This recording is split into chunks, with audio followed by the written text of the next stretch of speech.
Call के माध्यम से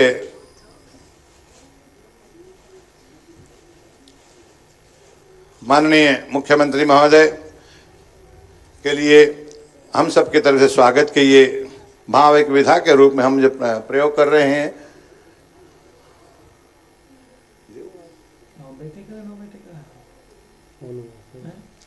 आग्रह करूंगा ACS madam doctor Sumita Mishra ji, कृपया आप माननीय मुख्यमंत्री महोदय को हम सब की तरफ से ये शॉल भेंट कर हम सबके स्वागत और सत्कार के भाव भेंट करें।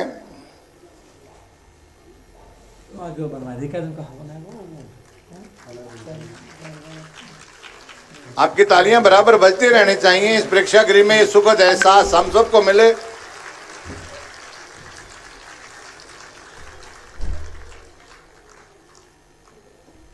अन्य हमारे जो मेहमान आए हैं उनके लिए भी स्वागत स्वरूप आग्रह कर रहा हूं। मान्यवर डॉक्टर साकेत कुमार जी, आप कृपया सबके लिए हम सबकी तरफ से स्वागत स्वरूप ये अंगवस्त्र, ये शॉल भेंट करने का कष्ट करें। सबसे पहले माननीय सांसद महोदय श्री संजय भाटिया जी,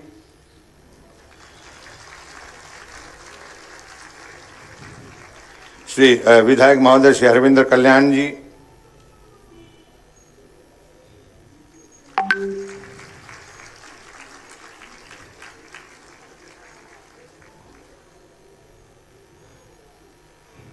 और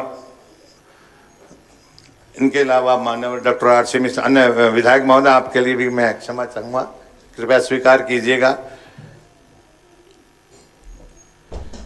श्री राम कुमार कश्यप जी विधायक महोदय, वो किसी कारणवश अभी यहाँ से कहीं अन्यत्र व्यवस्था के फलस्वरूप प्रस्थान करना पड़ा है। Doctor R C. Mishra ji MD साहब, हरियाणा पुलिस हाउसिंग कॉरपोरेशन। और मैं अब आग्रह करूंगा माननीय doctor Sumita Mishra ji IAS ACS medical education research, कृपया हम सब की तरफ से स्वागत के संबोधन के स्वरूप माननीय मुख्यमंत्री महोदय का और अन्य अतिथियों का स्वागत करें। आप सब जोरदार तालियां बजाकर अपनी उपस्थिति का इजहार करें।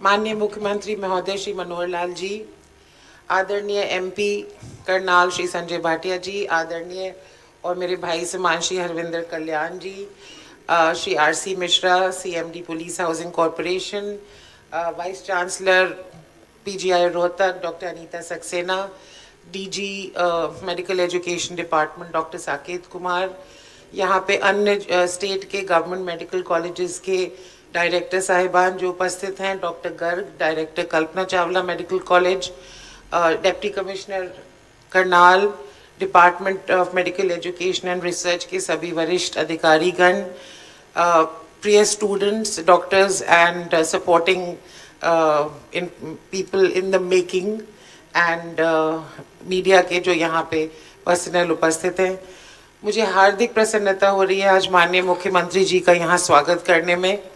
ये medical education and research department के लिए ही नहीं, मैं समझती हूँ हरियाणा की में चिकित्सा और चिकित्सा अनुसंधान के लिए बहुत ही बड़ा दिन है, बहुत ही महत्वपूर्ण दिन है, बहुत ही खुशी का दिन है, जब 5 अलग अलग प्रोजेक्ट्स जो पूरे स्टेट भर में स्थित हैं और लगभग 821 करोड़ की लागत और जो इन्वेस्टमेंट करने वाली है हरियाणा सरकार, उनका शिलान्यास माननीय मुख्यमंत्री जी के कर कमलों द्वारा हुआ है। तो मैं चाहूँगी कि इस बात का स्वागत आप लोग सब भी एक राउंड ऑफ जोरदार तालियों के साथ करें।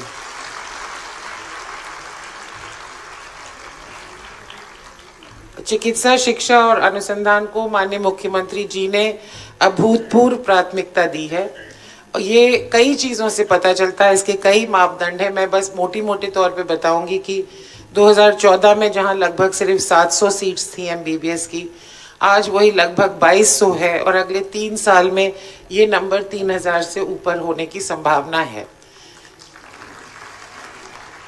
6 मेडिकल कॉलेज थे सिर्फ पूरे प्रदेश में 2014 में, आज वही फंक्शनल मेडिकल कॉलेजेस की संख्या 15 है और 9 ऐसे प्रोजेक्ट्स एंड मेडिकल कॉलेजेस हैं जो पाइपलाइन में हैं, जो अगले 4 महीने से लेकर 2 साल तक ऑपरेशनल हो जाएंगे। तो ये एक बहुत बड़ी उपलब्धि है।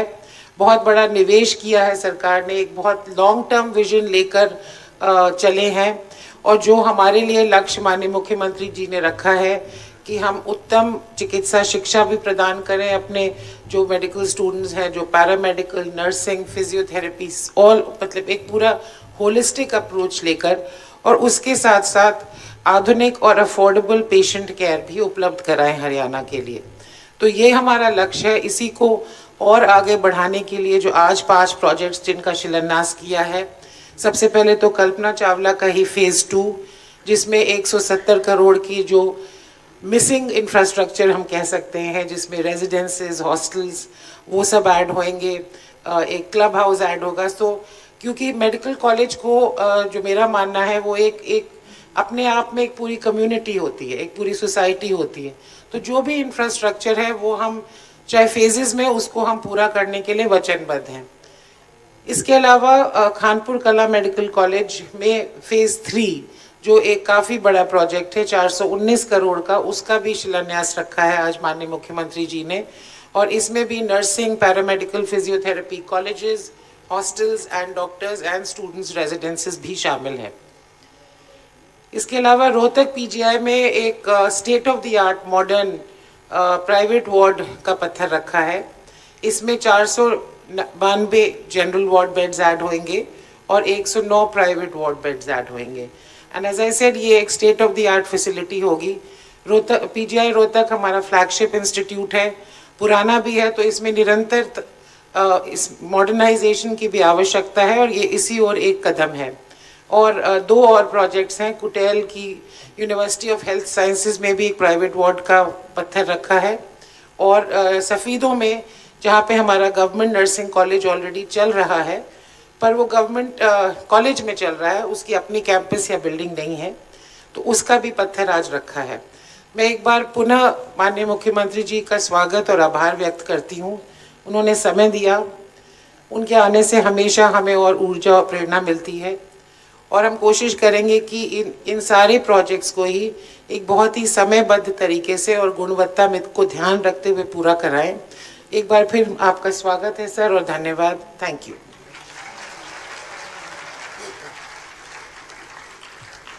धन्यवाद श्रीमती सुमिता मिश्रा जी आईएएस। आपने माननीय मुख्यमंत्री महोदय का और अन्य सभी का स्वागत किया है और आज के इस कार्यक्रम पर संक्षेप में जानकारी यहाँ पर हमें दी है, उसके लिए हम आपके बहुत आभारी हैं। आइए मैं आग्रह करूँ आप सबके बहुत चहेते सांसद महोदय श्री संजय भाटिया जी से, कृपया आप आएँ और आज के संदर्भ में अपना उद्बोधन दें।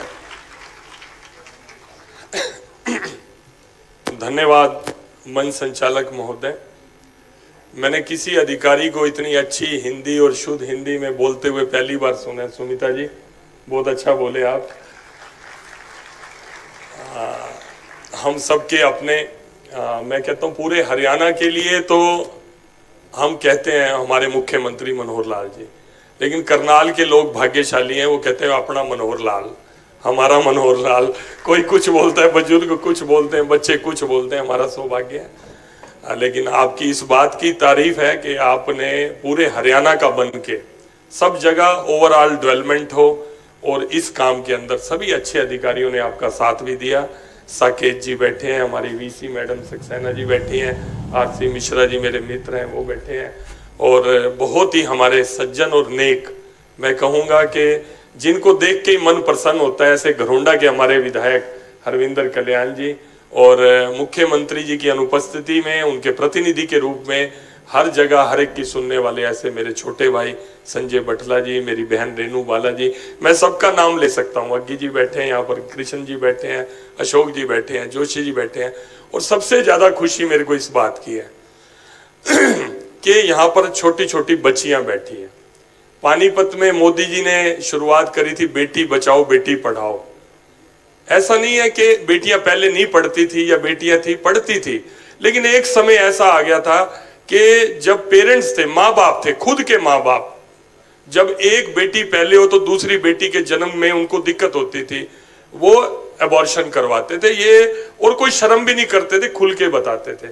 लेकिन मोदी जी के आह्वान के बाद मैं समझता हूं कि उसके अंदर रोक आई और आज मतलब लाखों में कोई एक आधा केस होता होगा दूर दराज में, लेकिन पूरी तरह से हमारे मुख्यमंत्री मनोहर लाल जी ने उस काम को हरियाणा के अंदर मुस्तैदी से, हरियाणा में ही नहीं, यूपी के, पंजाब के जाकर भी इनको रेड करनी पड़ी, इन्होंने की।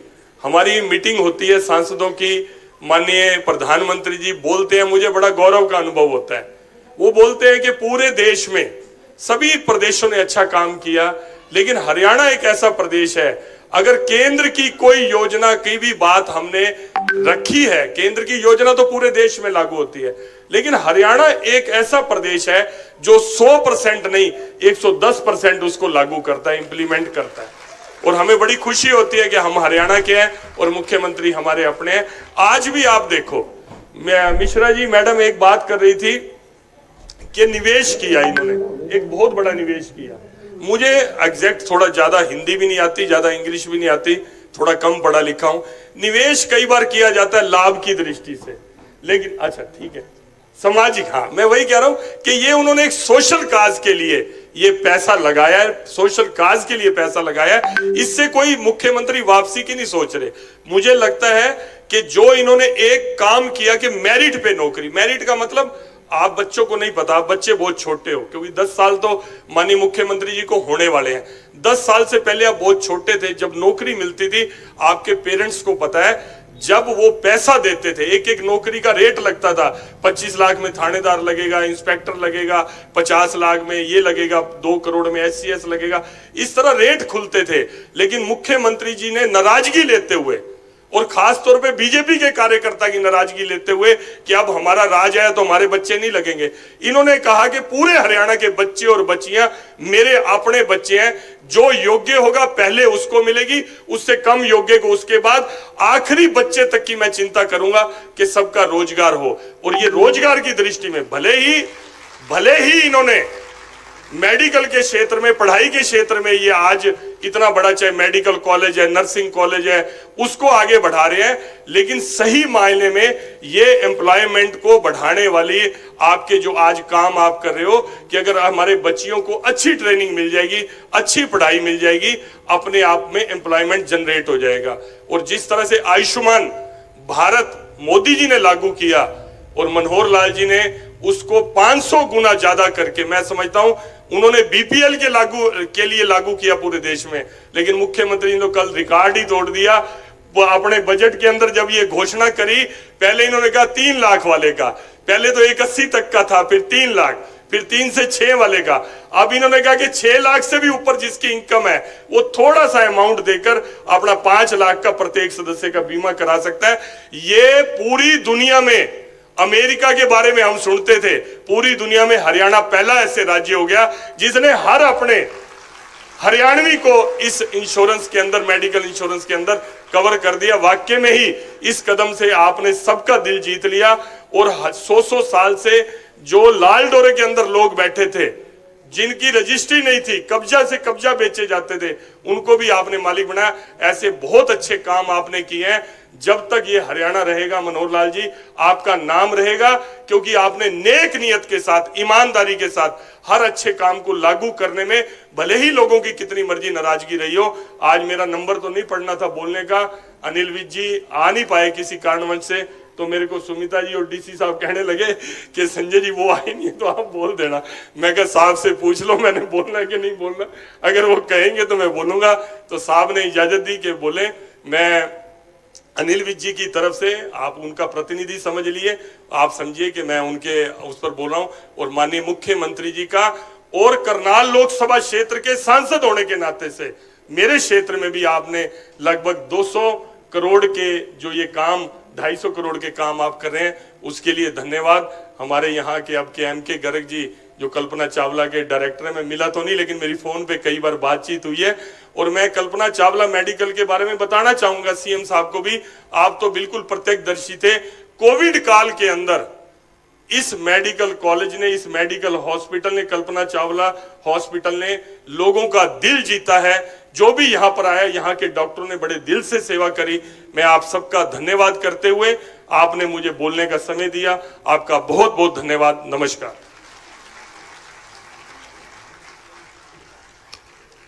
धन्यवाद मान्यवर सांसद महोदय, आपने आज के विषय पर अपने विचार रखें और माननीय मुख्यमंत्री महोदय का आभार भी व्यक्त किया है। एक विषय आपने जो समाज के लिए निवेश की बात है उसको बीच में आपने समय के अभाव में शायद छोड़ दिया। माननीय मुख्यमंत्री महोदय की सोच इसी से जाहिर होती है कि वो कहते हैं कि स्वस्थ होना और स्वस्थ रहना दो अलग अलग विषय पर जिनको उनकी जो संवेदनशीलता है चिकित्सा के प्रति आज उसके छोटा सा प्रमाण भी आपको मिला है। चिकित्सा और शोध ऐसे विषय हैं जो आम जनमानस की आवश्यकता है। उन्होंने विधानसभा में भी ये बात कही है कि दैविक भौतिक तापा यानी किसी प्रकार का ये शारीरिक और मानसिक कष्ट ना हो, इसके लिए रामराज की स्थापना और उसमें सभी सुविधाएं भी हो। ऐसी शख्सियत, ऐसी विभूति जो हम सबके लिए सर्वांगीण विकास में हमारे आशीर्वाद के रूप में हमें हमेशा उपस्थित रहते हैं। उनका दिनचर्या आप सब अगर देखेंगे तो आश्चर्यचकित रह जाएंगे किस प्रकार से जन जन तक पहुंचकर ये आपकी अपनी सरकार को किस प्रकार से वो प्रेरणा, मार्गदर्शन, ऊर्जा देते हैं। उसके लिए हम उनका आभार व्यक्त करें जोरदार तालियों से। ऐसी विभूति जिनका वाग वैभव, जिनकी संप्रेषण क्षमता, विषय परिपक्वता बहुत गरिमा पर है। जोरदार तालियां उनके लिए बजाइएगा आप।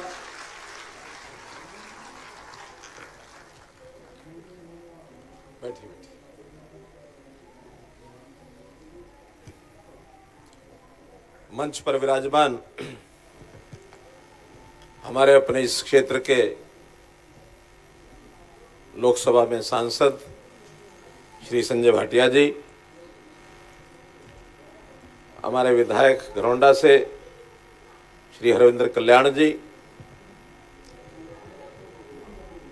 हमारा जो मेडिकल एजुकेशन डिपार्टमेंट है उसकी ACS doctor Sumita Mishra ji, director general doctor Saket ji, chairman police housing corporation Shri R C. Mishra ji, हमारी vice chancellor PGI Rohtak doctor Anita Saxena ji, Kalpana Chawla medical college के director doctor Garg ji, Khanpur medical college director doctor Dureja ji, स्वास्थ्य विभाग के सभी हमारे कर्मचारी अधिकारीगण, डॉक्टर लोचब जी भी आए हैं। डॉक्टर लोचब रोहतक से हमारे डायरेक्टर, उपस्थित सभी नगर के हमारे प्रतिष्ठित नागरिकगण, अपने इस मेडिकल कॉलेज के हमारे छात्र छात्राओं, उपस्थित बंधुओं, पत्रकार छायाकार मित्रों, बहुत ही एक सुंदर अवसर मैं आज देख रहा हूं कि हमारा जो मेडिकल एजुकेशन का विभाग है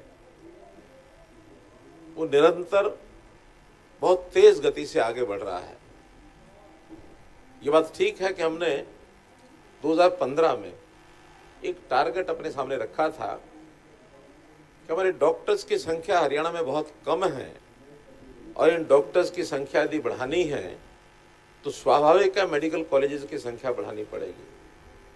कुछ अन्य प्रांतों का अध्ययन किया, बड़ी मात्रा में मेडिकल कॉलेजेस खास करके कर्नाटक में आबादी के हिसाब से, जिलों के हिसाब से सबसे ज्यादा मेडिकल कॉलेज, चाहे वो सरकारी हो या प्राइवेट हो, ये हमको देखने को मिले। उस बात को ध्यान में रखते हुए कि क्या हम हर जिले में एक मेडिकल कॉलेज नहीं बना सकते, मन ने उत्तर दिया कि हाँ बना सकते हैं। तो हमने घोषणा कर दी कि हरियाणा में आने वाले समय में हर जिले में मेडिकल कॉलेज होगा। और मुझे बताते हुए हर्ष हो रहा है कि आज 12 जिलों में मेडिकल कॉलेजेस काम कर रहे हैं। एक जिले में हमारा अपना मेडिकल कॉलेज तो नहीं, लेकिन एम्स, गवर्नमेंट ऑफ इंडिया के द्वारा जो 22वां एम्स देश का, वो प्रधानमंत्री जी ने अभी रेवाड़ी जिले में उसका शिलान्यास किया है। 9 अन्य जिलों में हमारे अपने मेडिकल कॉलेजेस वो प्रक्रियाधीन आ गए हैं। कहीं निर्माण शुरू हो गया है, कहीं शिलान्यास हो गया है, कहीं जमीन को चिन्हित करके उसको ले लिया गया। 3 अभी कॉलेज ऐसे हैं जमीन ले ली गई है, वहाँ शिलान्यास अभी संभव हुआ तो आचार संहिता लगने से पहले, और नहीं तो उसके तुरंत बाद ये शिलान्यास भी हो जाएंगे और आने वाले 2030 तक हर एक जिले का कोई ना कोई एक मेडिकल कॉलेज और वो क्रियान्वयन हो जाएगा उसका, उसमें एडमिशन प्रारंभ हो जाएंगे। अभी 2014 में जब हमने सत्ता संभाली उस समय 750 MBBS के एडमिशन होते थे, जितने भी मेडिकल कॉलेज शायद 5 या 6 चलते थे, जो आज उसका 3 गुना 2100 सीटों पर अब एडमिशन होता है, 2150 सीटों पर इस वर्ष का जो एडमिशन हो रहा है। और 2030 में जब सभी मेडिकल कॉलेज के एडमिशन हो जाएंगे तो 750 से 5 गुना यानी 3600 के लगभग ऐसी MBBS के स्टूडेंट्स का एडमिशन उस समय होगा। और जो 3600 होगा, हमें हर साल यदि 2000 डॉक्टर पढ़े लिख करके हरियाणा में भी काम करने लग जाए तो हमें आज की आवश्यकता लगभग 28,000 डॉक्टर्स की है। उस समय तक हो सकता है ये आवश्यकता 35,000 40,000 डॉक्टर की भी हो सकती है।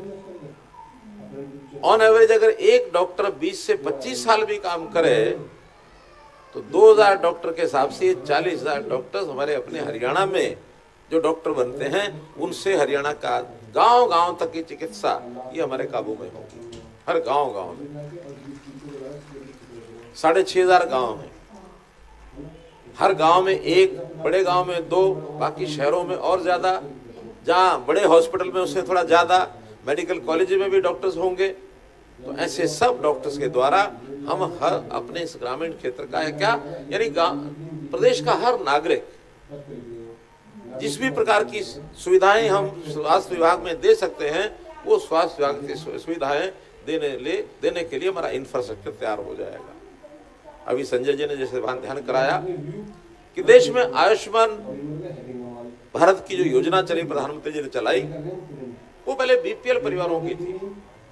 BPL परिवार यानी देश भर के अंदर जिनकी इनकम साल में 1,20,000 रुपए तक सीमित है, महीने की 10,000 रुपए तक सीमित है, उनके लिए वो फ्री 5 लाख रुपए का बीमा, जीवन बीमा योजना बनाई प्रधानमंत्री जी ने। हेल्थ की बीमा, जीवन बीमा नहीं, हेल्थ इंश्योरेंस। तो इस हेल्थ इंश्योरेंस का 5 लाख रुपए तक का कवर उनको दिया गया। हमें विचार आया कि ये संख्या बहुत कम है हरियाणा में, हमने उस सीमा को बढ़ा करके तुरंत 1,80,000 कर दिया, जो 15 लाख परिवारों तक का कवर केंद्रीय योजना से था, हमारा वो बढ़ करके 29 लाख परिवार तक हो गया। बाद में विचार आया कि इसको और बढ़ाया जाए, तो पिछले वर्ष हमने उसको 3 लाख रुपए की इनकम तक एक मामूली 1,500 रुपए का प्रीमियम लेकर के साल का उसको बढ़ाया, तो उसमें 7 लाख परिवार और जुड़ गए, वो 36 लाख परिवार हो गए। फिर भी डिमांड आई लोगों की कि थोड़ा पैसा और बढ़ा दीजिए, चाहे प्रीमियम बढ़ा करके सबको कवर करें। डिमांड तो सबकी नहीं थी, 6 लाख तक थी, फिर 10 लाख तक आई। इस बजट को बनाते समय विचार किया कि बार-बार 6 लाख 10 लाख इसको क्यों, जो प्रीमियम बनता है जो लेकर के कंसेशनल रेट पर हम क्यों नहीं सबको कवर कर लें।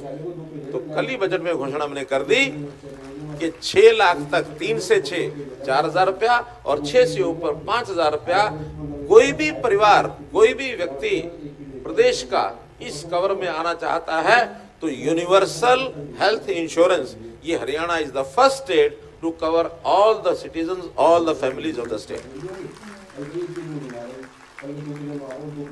5,000 रुपया कोई ज्यादा नहीं होता है, रिस्क को हमने कवर करना है।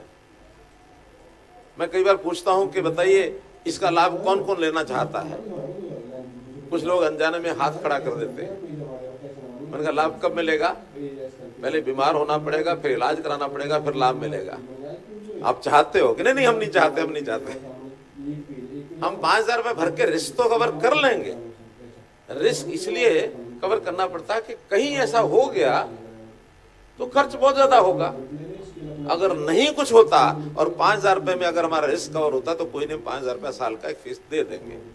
लोग समझते हैं इस बात को।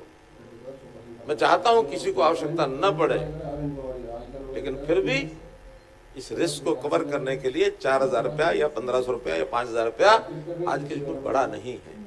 जो कंपनीज भी इंश्योरेंस करती हैं वो भी एक इंडिविजुअल फैमिली का आज 12 से 15,000 रुपया उनका लगता है, और हमने उसको 5,000 में कवर किया है।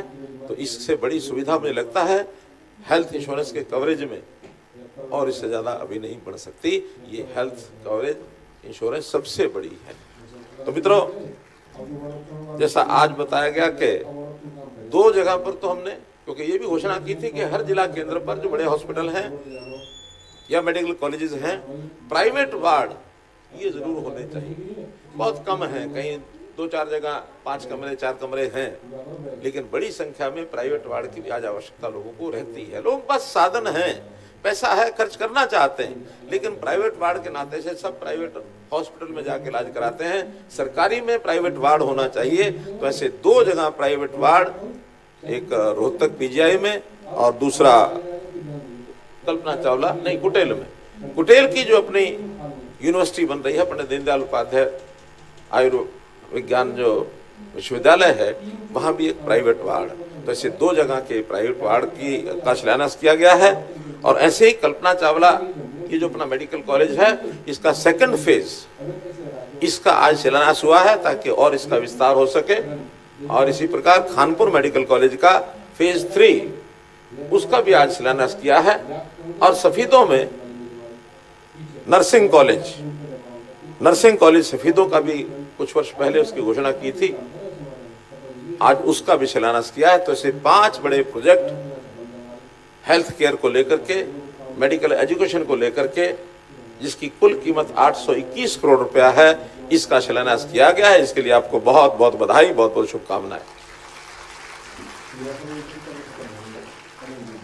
इस क्षेत्र के अंदर समय समय बड़ी बड़ी योजनाएं एक साथ हमने पहले भी की हैं। अभी यमुनानगर में मई 2023 में 46 संस्थान, उनका उद्घाटन एक साथ किया था। उसका भी 229 करोड़ रुपए की लागत आई थी। एक साथ बहुत सी व्यवस्थाएं वहां दी गई थी। इस बार हमने बजट भी, कल ही जो बजट की घोषणा की है, स्वास्थ्य के नाते से 24% की बढ़ोतरी करके, और ये 9,500 करोड़ रुपए का बजट पहली बार इस बार किया है, ताकि हमारे इलाज के नाते से इन व्यवस्थाओं में, चाहे मेडिकल एजुकेशन हो चाहे हेल्थ हो, इसमें किसी प्रकार की कमी न रहे, इसके ऊपर हम लगातार काम कर रहे हैं। हरियाणा में एक योजना और हमने शुरू की, निरोगी योजना। आयुष्मान तो है, जब बीमार हो जाए इलाज के लिए व्यक्ति संस्थान में, हॉस्पिटल में जाता है, इलाज होता है, उसका खर्च उसको नहीं करना पड़ता 5 लाख रुपए तक। लेकिन निरोगी योजना यह है कि एक ठीक ठाक आदमी, स्वस्थ आदमी अपना काम सामान्य कर रहा है, उसके कुछ टेस्ट कर लिए जाए, और टेस्ट करने के बाद पता तो लगे कि कहीं इसको कोई प्रारंभिक बीमारी हो तो नहीं गई। कई बार व्यक्ति लापरवाही या उसको जानकारी नहीं होती, इसलिए चलता रहता है। और जब जो बीमारी होती है किसी एक फेज में, ऐसे फेज में पहुंच जाती है, जब शरीर को कष्ट होना शुरू होता है, तब व्यक्ति जाकर के इलाज कराता है। तो हमने ये भी अब शुरू किया कि इस 2 वर्ष के अंदर प्रदेश के हर नागरिक का, पहले गरीब नागरिक, उसके बाद सामान्य नागरिक की सब, उनका ये टेस्ट ये करवाया जाएगा। अभी तक कुल मिलाकर 2,26,00,000 लैब टेस्ट, व्यक्तियों की कितनी संख्या है ये तो इसमें मेरे पास नहीं है, लेकिन इतने टेस्ट हमारे लैब्स ने, सरकारी हो चाहे प्राइवेट हो, वो किए जा चुके हैं। और उसका एक डाटा ये भी प्रिजर्व करते हैं कि उस डाटा के आधार पर उसका इलाज भी आगे कोई डॉक्टर करना चाहे तो कर सके। उसका एक डाटा बैंक, एक कार्ड इस रास्ते से बनाया जाता है। मैं बड़ा हैरान हुआ कि 17,000 बच्चे ऐसे निकले हैं 0 से 6 साल के, जिनको कोई ना कोई छोटी मोटी कमी ये ध्यान में आई है। उन सब 17,000 की जो प्रारंभिक उनकी आवश्यकता है उसके इलाज की, उसके शरीर के नाते से कोई कमी, उसको दूर करने के लिए उनको एडवाइस कर दिया गया है। तो बच्चे भी अगर प्रारंभिक स्टेज में अगर नहीं ध्यान करेंगे तो आगे चल करके उनका जो ग्रोथ है वो रुक जाएगा, कद छोटा रह जाएगा, वजन कम हो जाएगा, किसी बीमारी से ग्रसित होकर के कोई उसकी पीड़ा बाद में होगी। तो इसलिए nip the evil in the bud, अगर ये हम सिद्धांत अपनाएंगे तो स्वस्थ रहने के लिए हम आगे बढ़ेंगे। हमने बीमारी का इलाज, हमारी जो एलोपैथी साइंस है बहुत तरक्की कर गई, बहुत आगे तक बढ़ गई है, चाहे मेडिसिन हो चाहे सर्जरी हो। लेकिन बंधुओं, एक विधि अपने देश की प्राचीन विधि वो है आयुर्वेद। आयुर्वेद में भी हमने बहुत प्रगति की है। आयुर्वेदिक का मूल मंत्र होता है कि उसको निषेधात्मक चीजों का ज्ञान होना चाहिए व्यक्ति को, ये चीज करनी है या नहीं करनी है। व्यक्ति स्वस्थ कैसे बना रहे, वो स्वस्थ कैसे रहे, बीमार न पड़े, इसके लिए आयुर्वेद विधि को भी, देश की प्राचीन विधि है, इसको में आगे बढ़ा रहे हैं। अभी अभी कल ही हमने घोषणा की कि गांव-गांव में जो व्यायामशालाएं हमारे यहाँ जो बनी हैं, उन व्यायामशालाओं के साथ एक 3 कमरे का छोटा सेट बना करके वेलनेस सेंटर, उस वेलनेस सेंटर में जो आयुष्मान, जो हमारे योग सहायक है, उन योग सहायकों को और कुछ नहीं तो डाइटिशियन का एक कोर्स करा करके, जैसे हमारी नानी दादी पहले बताया करते थे कि बेटा ये खाना ये नहीं खाना, इसके ये खा करके इसके बाद ये नहीं खाना, ये परहेज रखे जाते थे। आज हम सब परहेज भूल गए हैं। आज तो सायकाल दही भी खाएंगे, उसके बाद फिर दूध भी पी लेंगे। अब ये दाल कौन सी खानी है, उसके बाद दूध कौन सा पीना, पानी कम पीना का ज्यादा पीना, खाने से पहले पीना के बीच में पीना के बाद में पीना, इनका चीजों का शरीर पर असर होता है। आपने गर्मी में क्या खाना है, सर्दी में क्या खाना है, वर्षा में क्या खाना है। पुराने समय में वर्षा में तली हुई चीजें खाई जाती थी, गुलगुले बनाते थे, पकोड़े बनाते थे, पूड़े बनाते थे। क्यों? क्योंकि वर्षा के दिनों में फफूंद लगता है खाने में। अगर तल के चीज खाएंगे तो फफूंद नहीं लगेगा। बरसात के दिनों में पेचिस बहुत ज्यादा क्यों होता लोगों को? अब मैं कोई डॉक्टर नहीं हूं, लेकिन मैं तो वही पुरानी सुनी सुनाई बातें बता रहा हूं। वो उस समय की परंपराएं बन गई थी। ये नवरात्रे शुरू हुए अप्रैल में, इसलिए शुरू हुए कि नया अनाज जो गेहूं आता है, उस नए अनाज को ठीक से पहले धोना, सुखाना, फिर उसको, क्योंकि नया अनाज का जो खाना होता है वो एकदम पेट को सूटेबल नहीं होता है। शरीर हमारा ठीक रहे, 9 दिन का व्रत ये रखने का अभ्यास उस समय था। ये सारी आयुर्वेद पद्धतियां, जड़ी बूटियां, उसका उपयोग, हल्दी का उपयोग क्या करना है, काली मिर्च का उपयोग क्या करना है, काले नमक का उपयोग क्या करना है, अब ये विधि भूल गए हैं सर। तो ऐसे डाइटिशियंस को इस प्रकार की सारी चीजों का बता करके, और वो गांव-गांव में योग भी कराएं। सुबह 3 घंटे 4 घंटे योग करा सकते, बाद में 3 घंटे 4 घंटे वहां बैठ करके गांव के लोगों को जो पूछने के लिए आएगा, सामान्यतः उनको बताना, इकट्ठे करना, उनको समझाना कि खाने पीने में ये चीज का उपयोग करो, ये नहीं करो। आज हमारा खाना पीना दूषित, कुछ तो अनाज दूषित, कुछ खाने पीने का प्रकार वो बेढंगा, और फिर कुछ जगह आते जो लग गई उल्टा सीधा पीना, उल्टा सीधा खाना। आप समझ गए होंगे, उससे शरीर बिगड़ते हैं, मन बुद्धि मस्तिष्क सब बिगड़ता है। तो इन चीजों का भी ध्यान रखने के लिए हमको इसी विज्ञान के माध्यम से प्रयत्न करना पड़ेगा, लोगों को बताना पड़ेगा, लोग स्वस्थ रहें।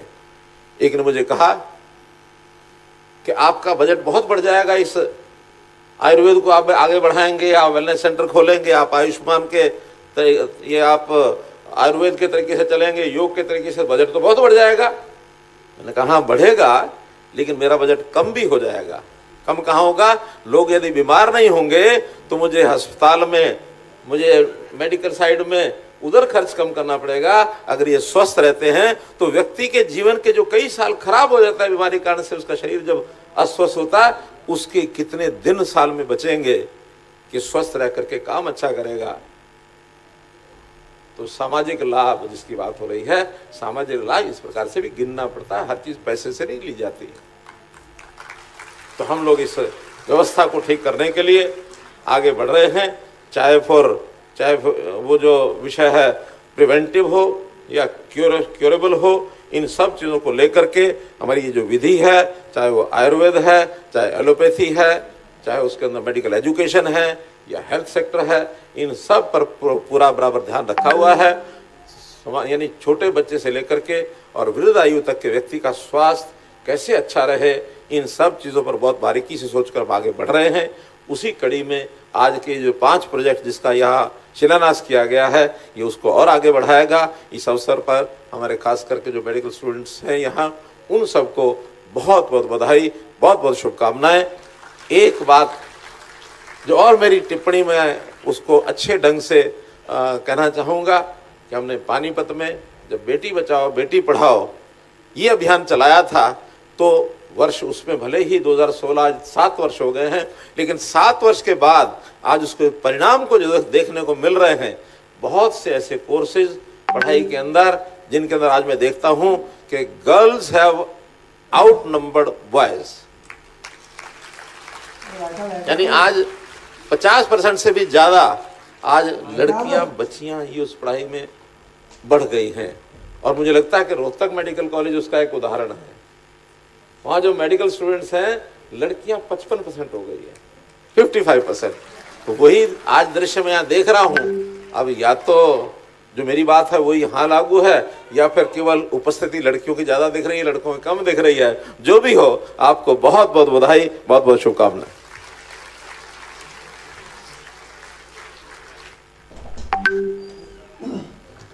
धन्यवाद मान्यवर। 2 करोड़ 80 लाख सदस्यों के परिवार के मुखिया के नाते कहिए, एक राजनीतिक संत के नाते कहिए, जो परोपकार की बातें आपके मुखारबिंद से हमें सुनने को मिलती हैं, वो निश्चित रूप से उस आशीर्वृष्टि से हम अभिसिंचित होते हुए अपने आप को धन्य समझते हैं। हमें नए जो